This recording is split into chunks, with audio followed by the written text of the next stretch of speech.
سب سے پہلے مجھے یہ بتائیے گا کہ میں ایک عام ووٹر ہوں، ایک عام سپورٹر ہوں، یوں سمجھ لیجئے میں آپ کے حلقے کا ہوں، میں آپ کو ووٹ کیوں دوں؟ بحیثیت مسلمان میں کسی مذہبی آدمی کو سپورٹ کرنا چاہتا ہوں تو میں کس طرح سے ووٹ دوں؟ میں 2 ووٹ کاسٹ کر سکتا ہوں۔ میرے سے ووٹ لینے کے لیے 4 امیدوار موجود ہیں اور کلمہ طیبہ کے نام پر، نظام مصطفیٰ کے نام پر کیسے دے سکتے ہیں؟ جماعت اسلامی ایک پبلک کے اندر غیر متنازع جماعت ہے۔ یہ کسی مسلک کی، کسی برادری کی، کسی گروہ کی، حتیٰ کہ یہ اسٹیبلشمنٹ کی پارٹی بھی نہیں ہے۔ سوال یہاں پر یہ ہے، آپ نے پہلے الیکشن لڑا قومی اسمبلی کا، اس کے بعد آپ نے حلقہ چینج کیا، حلہ سرائے مغل والی سائڈ پہ آپ چلے گئے، وہاں سے آپ نے 2018 کا الیکشن کنڈکٹ کیا ایم پی اے کی سیٹ پہ، صوبائی اسمبلی کا، اور اب اس دفعہ آپ نے موو کیا ہے چونیا کی طرف۔ تو آپ کیا پورے ضلع قصور کو اپنا حلقہ سمجھتے ہیں یا یہ کیا ریزن ہے، آپ کیوں حلقہ چینج کرتے ہیں؟ گزشتہ الیکشن حفظ صاحب آپ نے I think Azad candidate key حیثیت سے کنڈکٹ کیا۔ محترم سراج الحق صاحب کی موجودگی میں مولانا فضل الرحمان صاحب کو اڈاپٹ نہیں کر پا رہا تھا۔ ٹھیک نہیں، کہا یہ بھی جاتا ہے حفظ صاحب آپ پولیٹیکل ورک نہیں کرتے، آپ بلکہ ایز اے لائر حلقہ چینج کرتے ہیں۔ میں سمجھتا ہوں کہ شیخ علاء الدین مسلسل وہاں سے کامیاب ہوا، لیکن اس نے قوم کو مایوس کیا ہے سوائے 1-2 کام کے۔ میاں حنبل ثنا کریم جو ہے گو کہ پچھلے الیکشن میں اس نے خاصے ووٹ لیے تھے، اس مرتبہ بھی کافی اس کا ورک موجود ہے۔ ہمارے علاقے کی جو سیاست ہے، پنجاب کی بالخصوص آپ یوں کہہ لیجیے، اس میں دھڑے بازی، فلاں گروپ اور فلاں گروپ، اس طرح کی سیاست جو ہے اس میں عمل دخل زیادہ ہوتا ہے۔ تو آپ کیا سمجھتے ہیں لوگ آپ کی باتوں پر اعتماد کرتے ہوئے یا آپ کی باتوں پر لبیک کہتے ہوئے آپ کو ووٹ دیں گے؟ ڈسٹرکٹ گورنمنٹ نے انکروچمنٹ کی تو شیخ علاء الدین نے اپنے شو روم کو بچایا اور اپنے ساتھ والے اور سامنے والے غریب لوگوں کی دکانوں کو، مکانوں کو انکروچ کروا دیا، جس سے ثابت ہوا کہ وہ ذاتی مفاد کے لیے منتخب ہوتے رہے۔ جبکہ کہا یہ جاتا ہے کہ جماعت اسلامی تو خود ایک نیا مسلک ہے۔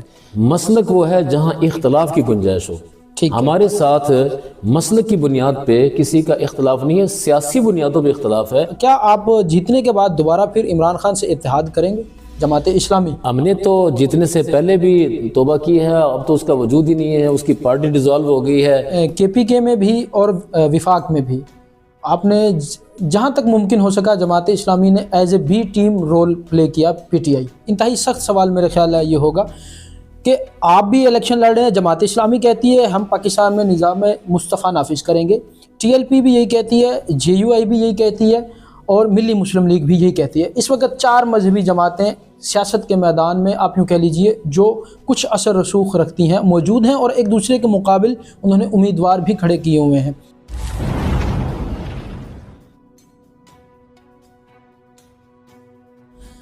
السلام علیکم ناظرین، عزم نیوز نیٹ ورک میں خوش آمدید۔ آپ دیکھ رہے ہیں پروگرام حقائق اور میں ہوں آپ کا میزبان حماد الحسن۔ ناظرین کرام، جس طرح سے آپ جانتے ہیں کہ پاکستان میں اس وقت سیاسی گہما گہمی عروج پر ہے، تمام پولیٹیکل پارٹیز اور شخصیات اپنے اپنے ووٹ بینک اور اپنے ووٹرز اور سپورٹرز کا لہو گرمانے میں مصروف عمل ہیں۔ اسی حوالے سے آج ہمارے ساتھ موجود ہیں محترم حافظ نذیر احمد ایڈوکیٹ، جو کسی تعارف کے محتاج نہیں ہیں، ضلع قصور کی بڑی معروف سیاسی شخصیت بھی ہیں اور معروف قانون دان بھی ہیں، جو کہ چونیا کے حلقہ پی پی 181 سے الیکشن کنڈکٹ کر رہے ہیں جماعت اسلامی کے ٹکٹ پر۔ السلام علیکم حافظ صاحب، کیسے ہیں؟ وعلیکم السلام، الحمدللہ ٹھیک۔ حافظ صاحب، سب سے پہلے مجھے یہ بتائیے گا کہ میں ایک عام ووٹر ہوں، ایک عام سپورٹر ہوں، یوں سمجھ لیجئے میں آپ کے حلقے کا ہوں، میں آپ کو ووٹ کیوں دوں؟ شخصی اعتبار سے سوال کر لیتے ہیں۔ اس لیے کہ جماعت اسلامی کا میں کیونکہ کینڈیڈیٹ ہوں، ٹھیک ہے، اور جماعت اسلامی ایک پبلک کے اندر غیر متنازع جماعت ہے۔ یہ کسی مسلک کی، کسی برادری کی، کسی گروہ کی، حتیٰ کہ یہ اسٹیبلشمنٹ کی پارٹی بھی نہیں ہے، ٹھیک، اور عام آدمی کی آواز ہے۔ منتخب ہوں یا نہ ہوں، ہم عوام کی دلوں پہ راج کرتے ہیں۔ میں نے اپنے حلقے میں ابھی منتخب ہونے سے پہلے ہی کم از کم کوئی 100 واٹر پمپ نصب کروائے ہیں اور 100 کے قریب معذور لوگوں کو ویل چیئرز دی ہیں۔ میرے حلقے کا بڑا دیرینہ مسئلہ ہے چھانگا مانگا کا پھاٹک، وہ میں نے ہائی کورٹ سے آرڈر لے کر باقاعدہ 6 ہفتوں میں کھلوانے کا حکم حاصل کیا ہوا ہے۔ اسی طرح سے بے شمار مسائل ہیں، ان پر سب سے زیادہ ہماری نظر ہوتی ہے۔ ٹھیک ہو گیا حافظ صاحب، جس طرح سے آپ نے بات کی کہ حلقے کے مسائل پر آپ کی نظر ہوتی ہے، سوال یہاں پر یہ ہے، آپ نے پہلے الیکشن لڑا قومی اسمبلی کا، اس کے بعد آپ نے حلقہ چینج کیا، حلہ سرائے مغل والی سائڈ پہ آپ چلے گئے، وہاں سے آپ نے 2018 کا الیکشن کنڈکٹ کیا ایم پی اے کی سیٹ پہ، صوبائی اسمبلی کا، اور اب اس دفعہ آپ نے موو کیا ہے چونیا کی طرف۔ تو آپ کیا پورے ضلع قصور کو اپنا حلقہ سمجھتے ہیں یا یہ کیا ریزن ہے آپ کیوں حلقہ چینج کرتے ہیں؟ چینو عرب ہمارا، ہندوستان ہمارا، ٹھیک ہے، مسلم ہے، وطن ہے، سارا جہاں ہمارا. یہی تو جماعت اسلامی کی خوبصورتی ہے کہ یہاں شخصیات کا مدخل نہیں ہے، یہاں جماعت کا ایک نظم ہے. ٹھیک ہے، اور تنظیم اپنے کارکن کو جہاں پہ وہ اس کو کھڑا کرے وہ وہاں کھڑا ہوتا ہے. خالد بن ولید رضی اللہ عنہ کو معذور کر دیا گیا تو وہ ایک سپاہی کی حیثیت سے لڑتے رہے. تو ہم جماعت اسلامی کے دستور، اس کی تنظیم، اس کے فیصلے کے پابند ہوتے ہیں. جہاں وہ فیصلہ کرتے وہاں ہم کھڑے ہوتے ہیں. نہیں، کہا یہ بھی جاتا ہے حافظ صاحب آپ پولیٹیکل ورک نہیں کرتے، آپ بلکہ ایز اے لائر حلقہ چینج کرتے ہیں. نہیں، یہ تو کسی نے غلط بات کی ہے. میں ایز اے لائر حلقہ چینج نہیں کرتا، بلکہ جماعت اسلامی کے ضلعی شورا کا جو فیصلہ صوبے میں چلا جاتا ہے، مرکز میں، ٹھیک ہے، وہ باقاعدہ پوری طرح سے کنسیڈر ہوتا ہے، پھر وہ فیصلہ آتا ہے. ہمارا ذاتی عمل دخل نہیں ہوتا. گزشتہ الیکشن حافظ صاحب آپ نے I think Azad candidate key حیثیت سے کنڈکٹ کیا. اس وقت میرا تھوڑا سا اختلاف اس بنیاد پر تھا کہ محترم سراج الحق صاحب کی موجودگی میں مولانا فضل الرحمان صاحب کو اڈاپٹ نہیں کر پا رہا تھا. ٹھیک ہے، اور ہمارا انتخاب نشان ترازو موجود تھا، اس کی موجودگی میں یعنی کہ ایم اے کی وجہ سے. جی، میں کتاب کو میں نے اڈاپٹ نہیں کیا، ٹھیک ہے، بلکہ ترجیحاً میں نے آزاد الیکشن لڑنے کو اختیار کیا تھا. اور جماعت کی پالیسی دیکھیں کہ صرف اس چھوٹے سے جرم کی وجہ سے جماعت نے میری رکنیت فارغ کر دی تھی. ایک نظم ہے، ڈسپلن ہے. نہیں بالکل، اس میں جماعت اسلامی کے ڈسپلن اور نظم کے تو اپنے کیا بیگانے بھی اس کے داد دیتے ہیں اور اس کے معترف ہیں.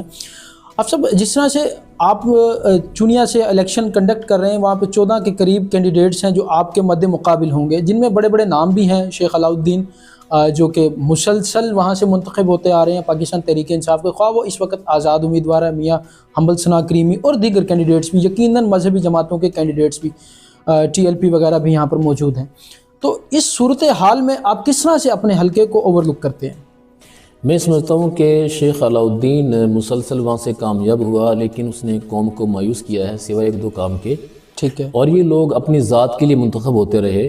جب ڈسٹرکٹ گورنمنٹ نے انکروچمنٹ کی تو شیخ علاؤالدین نے اپنے شو روم کو بچایا اور اپنے ساتھ والے اور سامنے والے غریب لوگوں کی دکانوں کو، مکانوں کو انکروچ کروا دیا، جس سے ثابت ہوا کہ وہ ذاتی مفاد کے لیے منتخب ہوتے رہے. ٹھیک. اب اس الیکشن میں شیخ علاؤالدین کو اتنی پذیرائی حاصل نہیں ہے، اس کا زیادہ وقت لاہور میں گزرتا ہے. میاں حنبل ثنا کریم جو ہے، گو کہ پچھلے الیکشن میں اس نے خاصے ووٹ لیے تھے، اس مرتبہ بھی کافی اس کا ورک موجود ہے، دیگر بھی کینڈیڈیٹس موجود ہیں. لیکن پہلے سے کہیں زیادہ ہمارے حلقے میں، بلکہ ڈسٹرکٹ میں، پنجاب میں، پاکستان میں اب لوگوں کی امید جماعت اسلامی ہے. اس کی وجہ یہ ہے کہ اس وقت میں سمجھتا ہوں کہ 2 پارٹیاں میدان میں ہیں. تیسری پارٹی کو تو ڈیزالو کر دیا گیا. جی بالکل اسی طرح سے پاکستان میں جماعت اسلامی ہے اور ایک فوجی فاؤنڈیشن ہے. اب مقابلہ جماعت اسلامی اور فوجی فاؤنڈیشن کا ہے. لیکن وہ تو آپس میں بھی دست و گریباں ہیں نا اس وقت، یہ ان کی پیپلز پارٹی بھی اور پی ایم ایل این بھی، یہ ان کے مفادات ہیں. لیکن حافظ صاحب سوال یہ ہے کہ آپ نے بات کی کہ جو شیخ علاؤالدین کا یا دیگر وہاں کے جو مقامی کینڈیڈیٹس ہیں ان کا جو کردار ہے وہ ذاتیات کے گرد گھومتا ہے، لیکن ہمارے حلقے کی جو سیاست ہے، ہمارے علاقے کی جو سیاست ہے، پنجاب کی بالخصوص آپ یوں کہہ لیجیے، اس میں دھڑے بازی، فلاں گروپ اور فلاں گروپ، اس طرح کی سیاست جو ہے اس میں عمل دخل زیادہ ہوتا ہے. تو آپ کیا سمجھتے ہیں لوگ آپ کی باتوں پر اعتماد کرتے ہوئے یا آپ کی باتوں پر لبیک کہتے ہوئے آپ کو ووٹ دیں گے؟ جی الحمدللہ، میں سمجھتا ہوں کہ میرے حلقے میں لوگوں نے مجھے بڑا حوصلہ دیا ہے، اور یہ ضروری نہیں ہے. یہاں ماضی میں امجد علی میو جیتا اور اس نے یہاں کے بڑے بڑے جاگیرداروں کو اور وڈیروں کو شکست دی تھی. اسی ضلع قصور سے مولانا معین الدین لکھوی کامیاب ہوتے رہے ہیں اور وہ وڈیرے نہیں تھے. لیکن امجد صاحب کی آپ نے بات کی، امجد صاحب دوبارہ ہو بھی نہیں سکے. یہ ایک الگ بات ہے. اس کی وجہ یہ ہے کہ یہ جو دائیں بائیں کے لوگ ہیں جو ایک دوسرے کے خلاف الیکشن لڑتے ہیں، کسی نئے آدمی کے لیے یہ اندرون خانہ اکٹھے ہو جاتے ہیں. یہ نہیں چاہتے کہ کوئی پڑھا لکھا، کوئی سمجھدار عوام کا صحیح نمائندہ یہاں آئے. اس میں کوئی شک نہیں، یہ تھانے کی سیاست کرتے ہیں، بالکل استحصال کرتے ہیں، قبضہ گروپ ہے. آپ حیران ہوں گے، میں نشاندہی کر سکتا ہوں وارا درام سے لے کے بائی پیرو تک ملتان روڈ کی، اور جمبر سے کنگن پور تک چونیا روڈ کی، کہاں کہاں پہ ان لوگوں نے قبضے کیے ہوئے ہیں غریبوں کی زمینوں پر اور پھر یہ لیڈر بنتے ہیں، تو اسی چیز کے خلاف تو ہم لڑتے ہیں۔ اگر یہ چیزیں معاشرے میں نہ ہوں تو ہمیں الیکشن لڑنے کی ضرورت نہیں ہے۔ بالکل ٹھیک ہو گیا آپ صاحب۔ اب آخری اور انتہائی سخت سوال میرے خیال ہے یہ ہوگا کہ آپ بھی الیکشن لڑ رہے ہیں، جماعت اسلامی کہتی ہے ہم پاکستان میں نظام مصطفیٰ نافذ کریں گے، ٹی ایل پی بھی یہی کہتی ہے، جے یو آئی بھی یہی کہتی ہے، اور ملی مسلم لیگ بھی یہی کہتی ہے۔ اس وقت 4 مذہبی جماعتیں سیاست کے میدان میں آپ یوں کہہ لیجئے جو کچھ اثر رسوخ رکھتی ہیں موجود ہیں، اور ایک دوسرے کے مقابل انہوں نے امیدوار بھی کھڑے کیے ہوئے ہیں۔ بحیثیت مسلمان میں کسی مذہبی آدمی کو سپورٹ کرنا چاہتا ہوں تو میں کس طرح سے ووٹ دوں؟ میرے پاس 2 ووٹ، ایک میرے پاس ایم این اے کی سیٹ کا ووٹ ہے، ایک میرے پاس ایم پی اے کی سیٹ کا ووٹ ہے، میں صرف 2 ووٹ کاسٹ کر سکتا ہوں۔ میرے سے ووٹ لینے کے لیے 4 امیدوار موجود ہیں، اور کلمہ طیبہ کے نام پر، نظام مصطفیٰ کے نام پر کیسے دے سکتے ہیں؟ دیکھیں آج کل تو صورتحال بالکل واضح ہے کہ جماعت اسلامی کے علاوہ جتنی دینی جماعتیں سیاست میں حصہ لے رہی ہیں، عملاً اسٹیبلشمنٹ نے جماعت اسلامی کو غیر مستحکم کرنے، جماعت اسلامی کے ووٹ کو تقسیم کرنے کے لیے کھڑی کی ہوئی ہیں۔ اور نہیں حافظ صاحب، آپ میرا خیال ہے ان جماعتوں کی جو ووٹ بینک ہے اس کی نفی کر رہے ہیں۔ نہیں، میں نفی نہیں کر رہا، میں حقیقت بتا رہا ہوں۔ اچھا، گزارش یعنی کہ آپ کا اپنا پوائنٹ آف ویو؟ میرا اپنا پوائنٹ آف ویو، اور یہ حقیقت پر مبنی ہے۔ اس کی وجہ یہ ہے کہ میں نام لیے بغیر، ٹھیک ہے، ماضی میں 10 15 20 سال پیچھے چلے جائیں، اس دوران جتنی بھی مذہبی جماعتیں کھڑی کی گئی ہیں جی، وہ اسٹیبلشمنٹ نے کھڑی کی ہیں۔ اور خوف کیا ہے؟ خوف اس بات کا ہے کہ جماعت اسلامی کسی مسلک کی، کسی برادری کی، کسی علاقے کی، کسی رنگ کی، نسل کی تنظیم نہیں ہے، ٹھیک ہے، اور اس پاکستان کو کسی ایک مسلک کے سپرد نہیں کیا جا سکتا۔ ٹھیک ہے، ایک مسلک دوسرے کو برداشت نہیں کرتا۔ اب مثال کے طور پہ ٹی ایل پی کا امیدوار کھڑا ہے، ٹھیک ہے، اس کو ووٹ دے کے اگر ہم کامیاب کروا لیتے ہیں، اور وہ کامیاب ہونے کے بعد بھی اگر اہل حدیث کی مسجد میں جا کے سید یا رسول اللہ کہہ دے، کیا وہ برداشت کریں گے؟ نہیں کریں گے۔ نہیں، ظاہر سی بات ہمارے معاشرے میں اتنی اسی طرح برداشت سے نہیں ہے۔ اگر اہل حدیث کامیاب ہو جاتا ہے، مرکزی مسلم لیگ کا بندہ کامیاب ہو جاتا ہے، کامیاب ہونے کے بعد کیا وہ ٹی ایل پی کی مسجد میں جا کر رفع دین کے ساتھ نماز پڑھ سکتا ہے؟ وہ برداشت نہیں کریں گے۔ حافظ صاحب، آپ کی بات میں سمجھ گیا، آپ نے یہ بات کی کہ یہ مسالک کی جماعتیں ہیں، جی، جبکہ کہا یہ جاتا ہے کہ جماعت اسلامی تو خود ایک نیا مسلک ہے۔ جماعت اسلامی مسلک نہیں ہے، بلکہ اگر آپ اس کا ٹائٹل دیکھیں تو بڑا خوبصورت ہے، ادخلوا فی السلم کافہ، اسلام میں پورے کے پورے داخل ہو جاؤ۔ اور جماعت اسلامی وہ واحد تحریک ہے پاکستان کی کہ جو اہل حدیثوں کے ہاں، دیوبندیوں کے ہاں، بریلویوں کے ہاں، جتنے مسالک ہیں ان کے ہاں سب کے پیچھے نماز ادا کر لیتی ہے۔ ہمیں کسی سے اختلاف نہیں ہے۔ میں خود ان تمام مسالک کی مساجد میں جمعے کو خطبہ دیتا ہوں اور کہیں مجھ سے اختلاف نہیں ہوتا۔ مسلک وہ ہے جہاں اختلاف کی گنجائش ہو۔ ہمارے ساتھ مسلک کی بنیاد پہ کسی کا اختلاف نہیں ہے، سیاسی بنیادوں پہ اختلاف ہے، اور وہ اختلاف ہماری قوت کا ہے کہ جب ہم آتے ہیں تو چھوٹے مسالک کا وجود خطرے میں پڑ جاتا ہے، اور ہماری ان کی مخالفت کس بنیاد پہ ہو سکتی ہے؟ ٹھیک، بہت شکریہ آپ صاحب۔ آخری سوال، کیا آپ جیتنے کے بعد دوبارہ پھر عمران خان سے اتحاد کریں گے جماعت اسلامی؟ ہم نے تو جیتنے سے پہلے بھی توبہ کی ہے، اب تو اس کا وجود ہی نہیں ہے، اس کی پارٹی ڈیزالو ہو گئی ہے۔ ٹھیک ہے، اب تو لوگ مذاق کر رہے ہیں الیکشن کمیشن اپنے کے پی کے میں بھی اور وفاق میں بھی آپ نے جہاں تک ممکن ہو سکا جماعت اسلامی نے as a B team role play کیا پی ٹی آئی؟ نہیں، جماعت اسلامی بی ٹیم کیسے ہو سکتی ہے؟ پی ٹی آئی تو کل پیدا ہوئی ہے، جماعت اسلامی تو پاکستان بننے سے بنی ہوئی ہے، اور جماعت میں اسلامی پولیٹیکل رول کی بات کر رہا ہوں۔ میں ایسا ممکن نہیں ہے، کیونکہ جو پی ٹی آئی ہے جب اس نے سیاست میں پاؤں رکھا تھا تو اسٹیبلشمنٹ کے کہنے پہ رکھا تھا۔ ہم نے اس وقت ان کو سمجھایا تھا کہ آپ اسٹیبلشمنٹ کے ہاتھ میں نہ چڑھیں، وہ چڑھ گیا، اس کی سزا وہ کاٹ رہے ہیں۔ ہم نے مشورہ دیا کہ ریزائن نہ کرے، انہوں نے ریزائن کیا، اس کی سزا بھگت رہے ہیں۔